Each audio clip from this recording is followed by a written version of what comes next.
하나님께서 오늘 이 시간 우리에게 허락하신 말씀은 마가복음 12장 18절 말씀부터 27절까지의 말씀입니다. 신약 성경, 제가 가진 성경으로 75페이지쯤 있습니다. 마가복음 12장 18절 말씀부터 27절까지. 마가복음 12장 18절 말씀부터 제가 봉독합니다. 부활이 없다 하는 사두개인들이 예수께 와서 물어 이르되 선생님이여 모세가 우리에게 써주기를 어떤 사람의 형이 자식이 없이 아내를 두고 죽으면 그 동생이 그 아내를 취하여 형을 위하여 상속자를 세울지니라 하였나이다. 7형제가 있었는데 마지가 아내를 취하였다가 상속자가 없이 죽고 둘째도 그 여자를 취하였다가 상속자가 없이 죽고 셋째도 그렇게 하여 7이 다 상속자가 없었고 최후의 여자도 죽었나이다. 7사람이 다 그를 아내로 취하였으니 구할 때 곧 그들이 살아날 때에 그 중에 누구의 아내가 되리이까? 예수께서 이르시되 너희가 성경도 하나님의 능력도 알지 못함으로 오해함이 아니냐? 사람이 죽은 자 가운데서 살아날 때에는 장가도 아니가고 시집도 아니가고 하늘에 있는 천사들과 같으니라.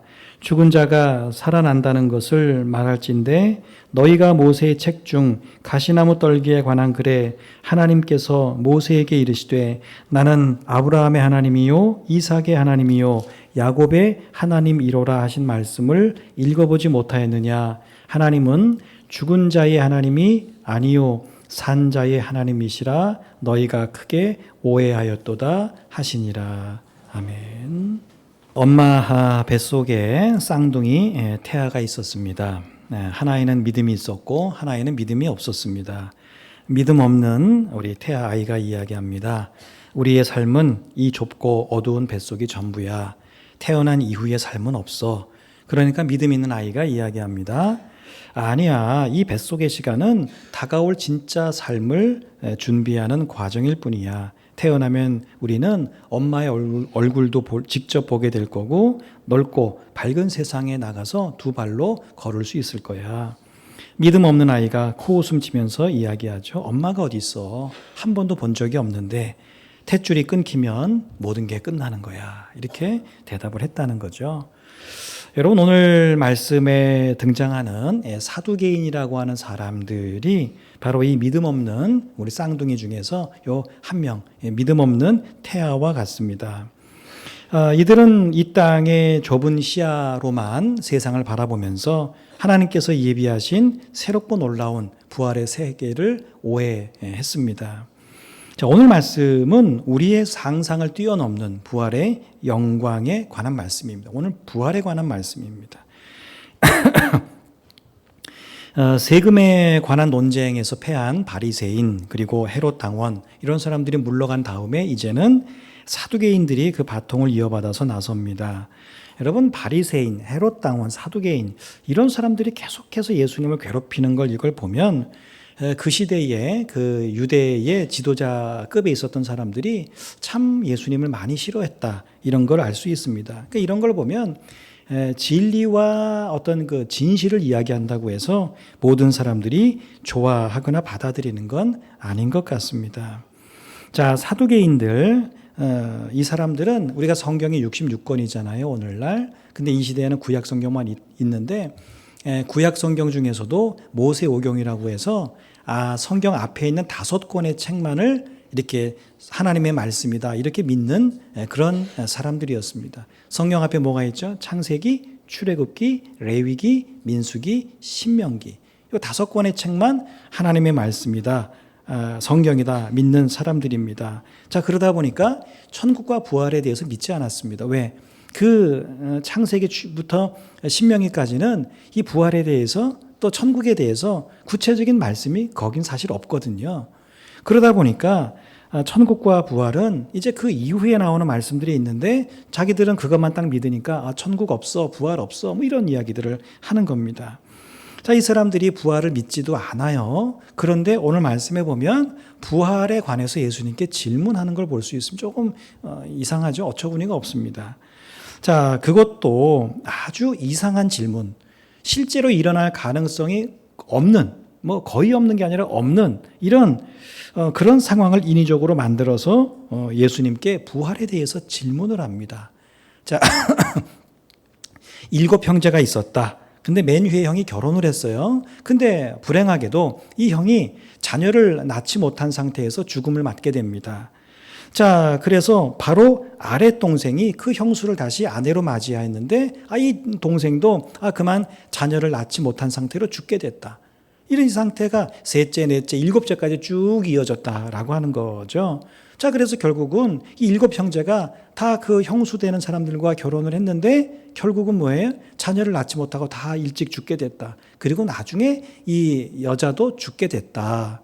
자, 그러면 부활 때에 이 여자는 한 사람인데 남편 된 사람은 7이었잖아요. 그러면 이 여자는 누구의 아내가 되겠느냐? 이런 질문을 한 겁니다. 자, 오늘날의 이 가치나 관습으로 보면 이런 일은 있을 수가 없죠. 근데 모세의 율법에는 실제로 있습니다. 계대 결혼이라고 하는 제도가 있었습니다. 뭐냐면 남편이 자식을 낳지 못하고 일찍 죽었을 때에 홀로 된 아내를 시동생과 결혼을 시켜서 대를 잇게 하는 그런 제도가 있었죠. 여러분, 오늘날의 도덕과 윤리로 보면 어떻게 해야 그럴 수가 있느냐 이럴 수 있지만 하나님이 그러면 그런 있을 수도 없는 그런 일을 왜 하나님이 그 시대에 이런 법과 제도를 만드셨겠어요? 여러분, 그 시대에는 오래전 그 시대에는 사실 이런 율법이 혼자 된 아내, 사회적으로 보면 가장 연약한 사람이었는데 그 시대에 혼자 된 아내, 오늘날과 달라요. 혼자 된 아내를 지켜주는 소중한 법이었다는 거예요. 하나님이 왜 그런 법을 그 시대에 만들었느냐? 한 3가지 이유가 있습니다. 첫째는 자식이 없이 된 과부가 된 여자의 수치. 뭐예요? 남편을 자식도 없었는데 남편까지 일찍 세상을 떠났잖아요. 그러니까 그 여자로서 굉장히 좀 수치스러운 마음들 그리고 사회적인 비난 이런 것들을 좀 완화시키기 위해서 그리고 둘째 가장 중요한 이유인데 죽은 남편의 재산이 다른 가족이나 친척들에게 넘어가는 것을 막기 위해서. 그러니까 남편이 재산이 있었겠죠. 아내가 함께 살다 보면 이 재산이 요즘이야 뭐 남편 거다 아내 거다 둘 거다 뭐 여러 가지 이야기들이 있지만 그 시대에는 남편이 죽었어요. 그러면 남편 형제들이 서로 그것들을 가지려고 할 수도 있다는 거예요. 그래서 그 대를 이어줌으로 그 재산이 흩어지게 하지 않도록 그 가정에 그대로 이렇게 있을 수 있도록. 자, 3번째는 죽은 사람의 이름과 명예가 보존되도록 하기 위해서 그렇게 했다. 여러분, 오늘날이야 이 3가지 것들을 뭐 이렇게 해결할 수 있는 뭐 법과 제도가 참 많이 있지 않습니까? 하지만 이 시대에는 그렇지가 않아서 이 남편도 없고 자식도 없는 그런 여자는 사회적으로 너무 이게 뭐 할 수 있는 뭐가 아무것도 없는 거예요. 그래서 성경에서 약자, 연약한 사람 이야기할 때 3부류 이야기하죠. 과부, 고아, 나그네를 이야기합니다. 여러분, 이게 오늘날하고는 달라요. 그 시대에는 자식이 없어요. 남편이 없는 사람 굉장히 사회적으로 뭐 할 수가 없어. 고아, 부모가 없어. 굉장히 어렵죠. 나그네, 떠돌이, 이게 굉장히 어려운. 그러니까 오늘 말씀에 그런 사회적인 약자를 보호하기 위한 최소한의 조치, 최대한이 아니라 최소한의 조치로 이런 제도를 만드신 거죠. 여러분, 이런 목적을 염두에 둔다면 이 계대 결혼이라고 하는 것도 사실 그 시대에 잘 적용하면 정말 어려울 수밖에 없는 한 여자를 이렇게 살게 하는 그런 하나의 좋은 방편일 수도 있었다는 거예요. 근데 이 사두개인들은 지금 그런 거, 그 하나님이 왜 그런 율법을 주셨을까 이런 거 생각하지 않고 이야기거리로만 이 제도를 인용하는 걸 볼 수 있습니다. 자, 오늘 말씀의 요지는 사실은 그게 아니죠. 그 율법이 옳다 그러다 이게 아닙니다. 사두개인들은 둘 중에 하나를 예수님한테 선택하라는 거예요. 뭐죠? 부활 때에 아내는 한 사람인데 일처다부제라고 하죠. 아내는 한 사람인데 남편이 7인 이런 거를 인정하면서 부활과 영생을 있다고 이야기하든지 아니면 야 어떻게 그런 일이 있을 수 있냐. 한 아내에게 어떻게 7 남자가 있을 수 있냐. 그런 건 없어. 그걸 부인한다면 이 부활과 영생도 부인해야 되는 그 둘 중에 하나를 선택하라고 하는 겁니다. 자, 부활과 영생을 선택하면 뭐예요? 사두개인들처럼 부활이 없어, 영생 없어 이런 사람들이 예수님 싫어하겠죠. 만약에 부활과 영생이 없다고 하면 바리새인들처럼 부활이 있다고 믿는 사람들 이런 사람들이 예수님을 또 따르지 않게 됩니다. 자, 이번에도 예수님, 지난주에도 그랬죠. 가이사의 것은 가이사에게 이렇게 대답, 예스노가 아니라 이번에도 예수님은 이들이 원하는 답을 아니고요. 그들이 정말 예측하지 못한 답을 주시죠. 뭐라고 말씀하세요? 그들이 성경도 하나님의 능력도 알지 못하기 때문에 크게 오해했다. 부활에 대해서 오해하고 있다. 이렇게 말씀을 합니다. 스스로 율법에 대해서 잘 안다고 하는 사두개인들, 굉장히 잘하는 사람들이잖아요. 성경 박사들인데 이런 사람들에게 뭐라고 말씀하시니? 야, 좀 성경 말씀 알려면 똑바로 알아. 그게 뭐냐 그게. 너희들 지금 한 이야기가 그게 성경에 어디 맞는 얘기냐? 좀 성경을 알려면 제대로 알고 질문도 하고 이야기해. 이렇게 사실은 야단치시는 말씀입니다. 자, 예수님은 사두개인들에게 부활 때는 사람이 결혼하지 않고 어떻게 해요? 천사들과 같이 된다. 이렇게 말씀합니다. 결혼이 이 세상의 제도이지 천국에서의 제도는 아니라는 겁니다. 하나님의 능력이 얼마나 큰지 부활 때에는 인류의 삶을 마치 재창조하듯이 전혀 다르게 창조하셔서 부활한 사람들이 우리가 아는 이 삶에서의 결혼 이런 것들을 경험하지 않게 하신다는 겁니다. 예수님이 말씀하신 죽은 자 가운데서 살아날 때다라고 하는 것은 이 바리새인들이 주장하는 것처럼 사람이 현재 모습으로 부활한다. 지금의 이 모습, 이 나이, 이 모양, 이 모습으로 그대로 부활한다. 그런 게 아니라 하늘나라에서 완전히 새로운 모습, 이 땅에서의 모습과 전혀 다른 모습으로 재창조된다는 겁니다. 이런 부활할 때는 모든 사람이 질적으로 지금의 모습과 다른 모습을 갖게 됩니다. 고린도전서 15장 44절에 보면 육의 몸으로 심고 신령한 몸으로 다시 살아나나니 육의 몸이 있은즉 또 영의 몸도 있느니라. 그 영의 몸이 뭐냐? 그건 몰라요. 왜? 성경이 말씀하지 않아요. 육신의 장막집이 무너지면 우리 육신의 장막집 육체죠. 육체가 무너지면 죽으면 뭔가 신령한 몸이 있다는 건데 그게 어떻게 설명할 수 있는 건 아니라는 겁니다. 또 천국에 사는 사람들이 관계가 얼마나 좋고 행복한지 더는 결혼이 필요 없다는 거예요. 여러분 사람이 세상을 살아가면서 이 땅에서 누릴 수 있는 가장 큰 친밀감을 제공하는 게 여러분 결혼이라고 하는 거예요. 근데 부활 공동체에 속한 사람들은 너무 친밀해. 너무 좋은 거예요. 관계가 얼마나 좋고 친밀한지 뭐 결혼을 통해서 그런 것들을 누리지 않아도 결혼이 굳이 필요 없는 그런 상태라고 하는 겁니다. 또 더더군다나 결혼의 중요한 이유 중에 하나가 자녀를 낳는 것인데 천국에서는 그럴 필요가 없다는 거죠. 그래서 부활한 사람들은 모두 결혼하지 않는 하늘에 있는 천사와 같이 될 거다. 이렇게 말씀을 합니다. 예수님은 하나님의 놀라운 능력이 부활을 사람이 생각하는 것과는 전혀 다른 차원에서 경험하게 될 거다. 우리는 사람들이 우리도 나름대로 상상하고 부활하면 이럴까 저럴까 여러 가지 생각을 하는데 그것을 뛰어넘는 그런 경험을 하게 될 거라고 말씀하시고 그리고 마지막으로 뭐예요? 구약의 말씀 하나를 들면서 부활에 대한 말씀을 마치십니다. 출애굽기 3장 6절에 나오는 아브라함의 하나님, 이삭의 하나님, 야곱의 하나님 이제 그 말씀을 하시고 마치죠. 그 모세에게 하나님이 하신 말씀인데 왜 그 말씀을 하셨냐면 모세가 하나님을 갑자기 만나잖아요. 근데 모세가 매일 하나님을 만났으면 하나님이 누군지를 알았겠죠. 근데 이 모세는 갑자기 하나님을 딱 대면한 거예요. 내가 너의 하나님이다. 그러니까 모세의 마음 가운데는 당신이 누군데요? 라고 하는 생각이 들 수 있겠죠. 그래서 나는 새로운 새로운 하나님이 아니라 너 조상 거슬러 올라가 보면 아브라함 있지, 이삭 있지, 야곱 있지.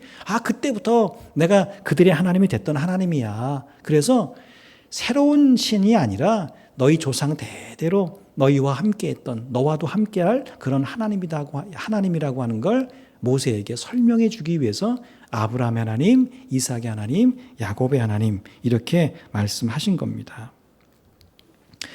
자, 하나님이 이들과 뭐 했다는 거죠? 선조들과 영원한 언약을 맺으셨다. 여러분 언약, 쌍방이 하는 거죠. 약속이죠. 이 사람과 이 사람이 상호 약속하는 거예요. 여러분 약속에서 중요한 건 뭐죠? 둘 다 살아있어야 돼. 둘 중에 한 사람이 죽으면 약속은 자동적으로 없어지게 되죠. 왜? 아니, 한 사람이 죽었는데 무슨 약속을 어떻게 지켜요? 약속이 되려면, 오늘 말씀해 보면 영원한 언약이 되려면, 약속이 영원하려면 하나님도 돌아가시면 안 되고 이 아브라함과 이삭과 야곱도 죽으면 안 돼. 근데 아브라함과 이삭과 야곱은 죽었잖아요. 이 사람들이 어디 있는 거예요? 천국에서 부활해서 살아있다는 거죠.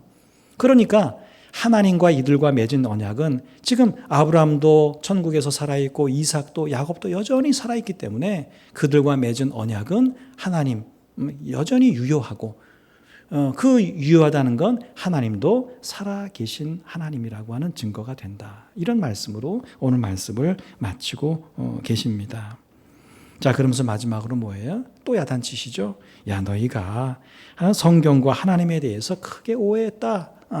너희 성경 그런 식으로 해석하면 안 돼. 그런 식으로 이해하면 안 돼.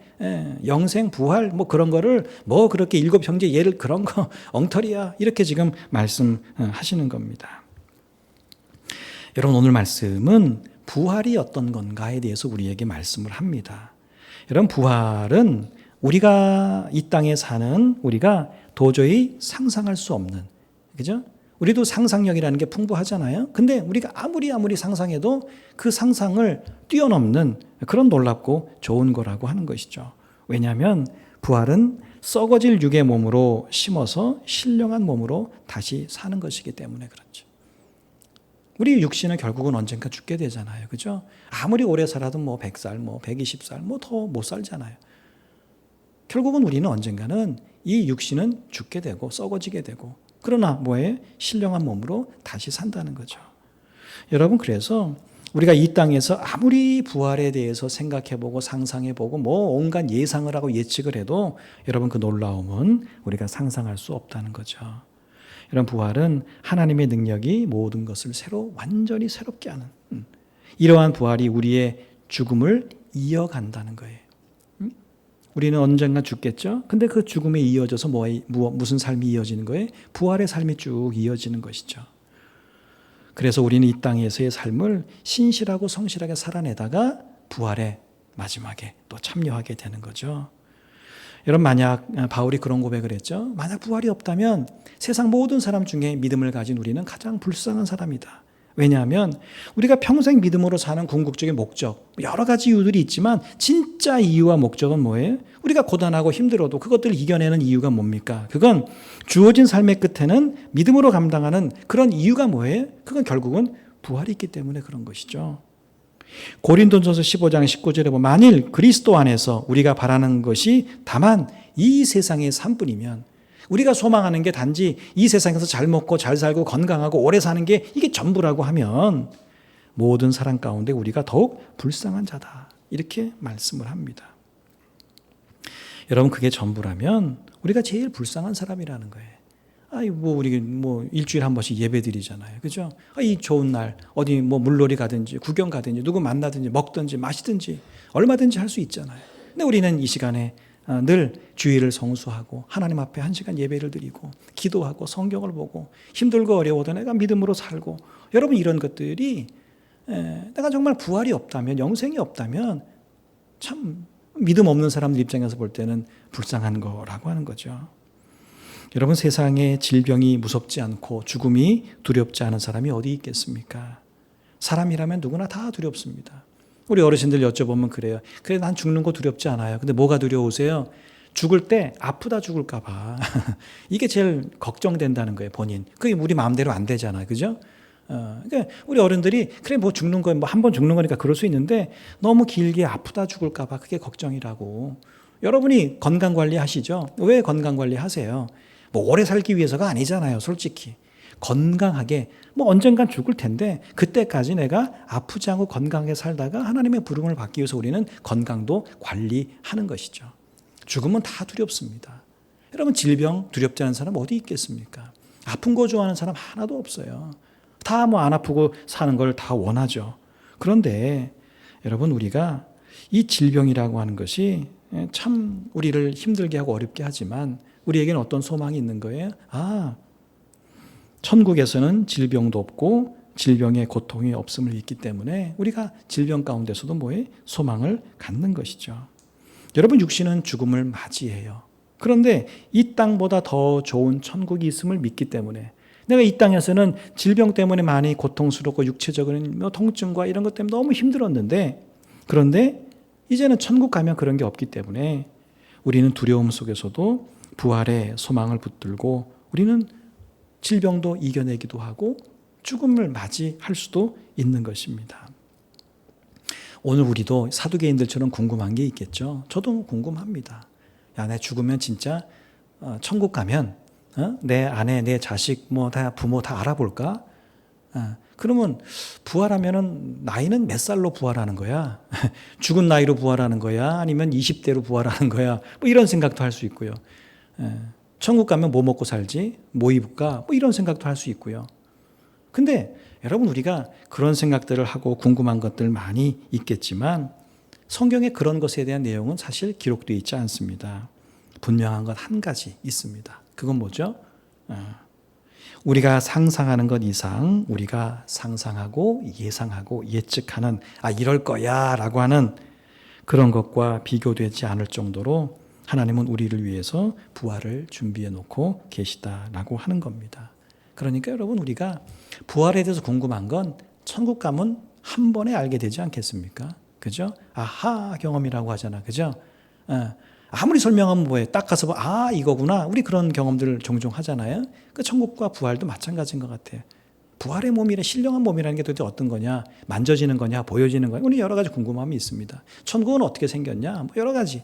그런데 여러분 그건 우리가 언젠간 하나님의 부름을 받아 우리가 천국 가게 되면 부활하게 되면 그때 환하게 한 번에 알게 될 겁니다.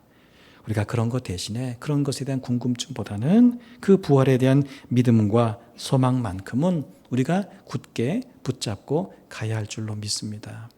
여러분 옆에 우리 주변에 요즘 종종 말씀을 드리죠. 우리 어르신들 뵐 때마다 이렇게 믿지 않는 분들 이렇게 우리 노인교실에서 뵈고 이럴 때마다 정말 그분들의 삶의 소망이 뭘까 이런 것들을 많이 생각해 보게 됩니다. 여러분 아픈 분들에게 뭘 여러분 위로하시겠습니까? 여러분 아파도 아픈 게 나아도 뭐예요? 성경에도 그랬죠? 죽은 나사로 아시죠? 죽은 나사로가 예수님이 살려주셨잖아요. 그가 영생했나요? 아니요. 얼마 있다가 언젠지 모르지만 그도 죽었어요. 예수님이 살려주셨는데 영생 안 했다고요. 언젠가 또 죽었어요. 예수님이 여러 가지 병자들을 고쳐주셨잖아요. 그 사람들이 다시는 병에 안 걸리고 다시는 죽지 않았느냐? 천만에. 언젠가는 그들은 또 다른 질병에 시달렸을 거고요. 또다시 죽음을 맞이하게 됐을 겁니다. 여러분 정말 중요한 게 뭘까요? 그러고 보면 우리 눈으로 볼 때는 당장 안 아픈 게 제일 좋고 안 죽는 게 제일 좋은 것처럼 보이지만 여러분 궁극적으로 우리가 그 모든 것을 이겨낼 소망이 있다면 질병과 죽음이 두렵지 않은 거예요. 믿음을 가진 우리가 가져야 될 소망이 그런 거예요. 야, 너는 왜 믿는데 아프냐? 너 아무개는 잘 믿었는데 왜 일찍 죽었냐? 여러분 그런 소리 듣지 마세요. 하나님이 우리를 불러가실 때 혹은 아프게 하실 때 우리의 삶에 고난을 주실 때 우리가 이해할 수 없는 게 굉장히 많잖아요. 그죠?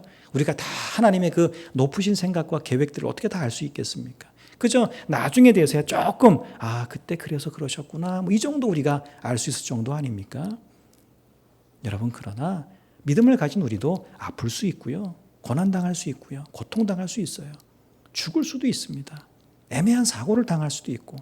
근데 여러분 우리가 그런 모든 상황 속에서 우리가 볼 때는 이해가 안 돼. 왜 이렇게 믿음 좋은 사람이, 왜 이렇게 착한 사람이, 왜 이렇게 법 없이도 사는 사람이, 왜 이런 우리는 이런 얘기 많이 하잖아요. 여러분 그러나 우리에게는 뭐가 있어요? 그런 모든 상황 속에서도 부활과 천국에 대한 소망이 있기 때문에 낙심하지 않고 절망하지 않고 자기 자신에 대해서 왜 이럴까? 하나님 원망하지 않고 우리는 주어진 삶을 살아갈 수 있는 것입니다. 여러분 이것이 어떤 형편 가운데서도 감사하고 기뻐할 수 있는 거예요. 왜? 내가 어떤 삶의 과정을 거쳤든지 결국은 뭐가 기다리고 있는 거예요? 부활이 기다리고 있거든요. 천국이 기다리고 있어요. 과정이 어땠든 그건 상관없어. 그 사람이 아프지 않게 살았든 아프게 살았든 과정과 상관없어. 모든 우리 믿음을 가진 이들은 딱 육신의 죽음과 동시에 천국, 부활. 여러분 이게 우리의 모든 삶을 기쁘게 할 수 있는, 어차피 부활이에요. 어차피 천국이라는 거예요. 여러분, 그것만큼 소망 있는 게 어디 있겠습니까? 우리에게 부활의 믿음이 있다면 단순히 우리는 죽고 마는 게 아니라 부활이 죽음을 이어가는 삶이에요. 그죠? 부활이 내 죽음의 순간을 이어서 바통을 딱 이렇게 이어받듯이 이어가는 삶을 살아가는 것이죠. 그리고 그 이유는 이 땅보다 더 좋은 삶이, 우리가 번향이라고 표현하는 그곳에서의 천국에서의 삶을 살게 되는 것이죠. 여러분, 그래서 우리가 부활을 지금의 삶을 좀 더 연장하는 게 아닙니다. 그렇게 생각하면 안 됩니다. 이 땅에 뭔가 후회가 있고 여한이 남는데 그걸 좀 더 연장해서 그것들을 채우는 그런 것이 아니라 하나님의 능력으로 완전히 새롭게 되는 것. 여러분, 그래서 그것이 나의 죽음이나 우리 믿음을 가진 누군가의 죽음 앞에서도 인간적으로는 당연히 슬프죠. 그러나 우리가 그 가운데서도 기뻐하고 소망 가운데 그 육신을 보내드릴 수 있는 것, 여러분, 그게 믿음을 가진 우리들의 모습인 줄로 압니다.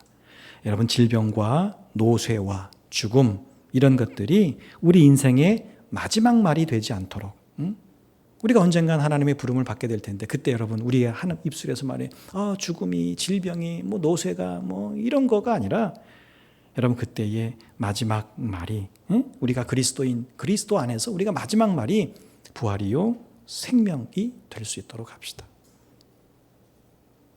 여러분, 옆에 자녀들이 있는데 걱정하지 마, 왜 울어?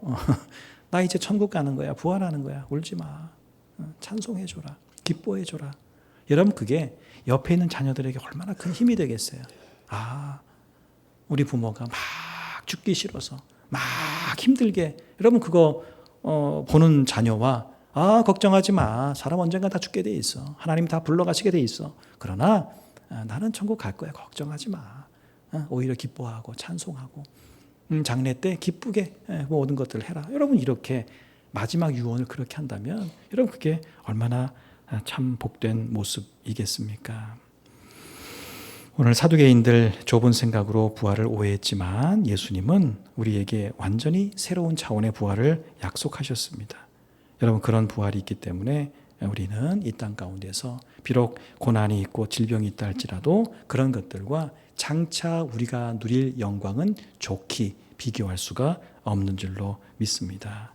매일의 삶 속에 그래서 여러분, 부활의 소망을 꼭 품고 사세요. 힘들고 어려워도 그렇지, 내 삶의 과정은 이룰 수 있지만 그 끝은 항상 정해져 있구나, 부활이구나, 생명이구나, 거기에 소망을 갖고 기쁨과 감사로 승리하는 삶을 사는 여러분 되시기를 주의 이름으로 축복합니다.